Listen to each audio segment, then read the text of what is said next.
কিয়ামত আসার 5টি আলামত, যা এখন পুরোপুরি হয়ে গেছে।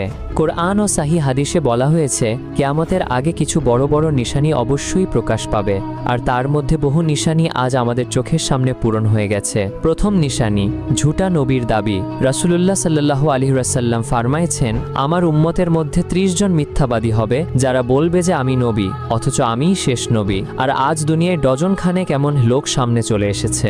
দ্বিতীয় নিশানি, বেহায়াপনা, নাচ গান ও ফিতনা সর্বত্র ছড়িয়ে পড়বে। আজ প্রত্যেক পকেটে ফিতনা, প্রত্যেক স্ক্রিনে গুনাহ। তৃতীয় নিশানি, মা তার মালিকের মতো ব্যবহার করতে থাকবে, অর্থাৎ সন্তান মা বাবাকে চাকর চাকরানির মতো বুঝতে শুরু করবে।